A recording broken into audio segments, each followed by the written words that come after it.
પેલું પકડ લાય તો. 1 કલાકથી પંખો હરખો કરો છો, જો તો ખરી કેટલો પરસેવો આવી ગયો છે. 10 વર્ષથી પંખામાં રહી રહીને મરી ગઈ, એટલી ગરમી પડે છે તો એમ ન થાય કે લાવે કે એસી મૂકી દઉં એમ. જિંદગી બગાડી, મારે તો નસીબ ફૂટી ગયા છે. 10 વર્ષથી તો પૂછું, હજી એમ ન થતું એક એસી ન ખાઈ દઉં. શું કરવું છે આ ડિસમિસ ને?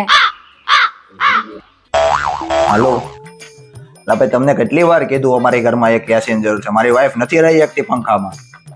કેટલી વાર તમને ફોન કરવો યાર, જલ્દી મોકલાવો યાર, એસી મોકલાવો. કેટલી વાર કેવું મારે તમને, આગળ મેં તમને કીધેલું કાલે મોકલાવો. આ બને એટલું જલ્દી કરજો, બરોબર છે? કહી દીધું. મારી હારે તમારા પપ્પા બાયધા? મારા પપ્પા ની તારા પપ્પા હતા. શું કહે તમને અહીંયા મારા પપ્પા એસી અપાઈ દે?